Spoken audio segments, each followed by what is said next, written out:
Hey, hello, how do you do? Shady Doorags here, and welcome to the first episode of a new series I will be doing called Let's Overanalyze. In this series, I'll be taking lines, scenes, and sometimes entire episodes of various shows, movies, and other content and analyzing them to the point that it annoys you. And to start out this series, let's overanalyze the line, "If you want to be a bender, you have to let go of fear." In the first episode of Avatar: The Last Airbender, Aang wants to convince Katara to go onto a Fire Nation ship. Katara warns Aang that they shouldn't go onto the ship because it might have booby traps. Aang responds to this warning by saying, if you want to be a bender, you have to let go of fear. This was the first of many moments that made me think about the characters as more than what they were on the surface.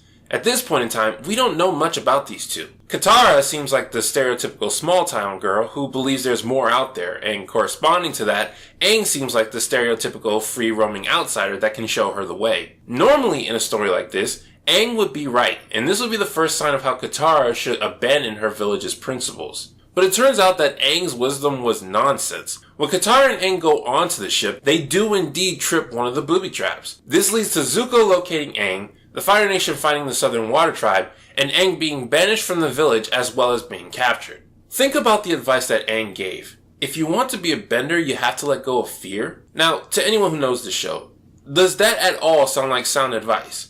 All bending does require you to let go of fear of some kind. For airbending, it's the fear of freedom. For waterbending, it's the fear of change. For earthbending, the fear of confrontation. And for firebending, the fear of achievement.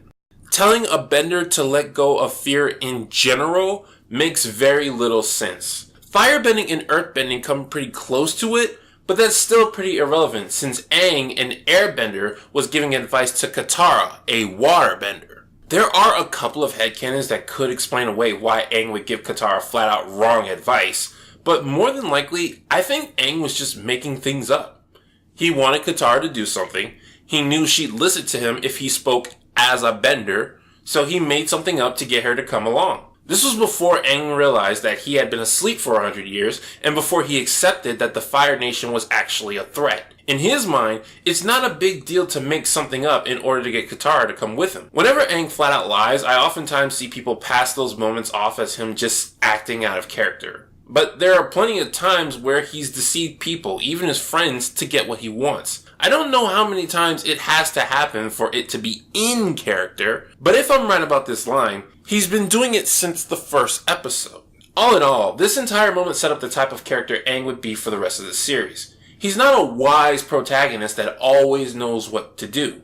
He's a kid. A kid who will do things like make up advice to get someone else to do something dangerous without himself realizing how dangerous it is. And even if Aang was being genuine in his advice, it still backfired, leading to a lot of consequences. A kid is gonna make mistakes, and so will Aang throughout the series. But that's just my interpretation. Let me know in the comments down below what you thought about this line, and let me know about anything else you'd like to be overanalyzed. This has been Shady Doorags. So long. Farewell. I have to say goodbye.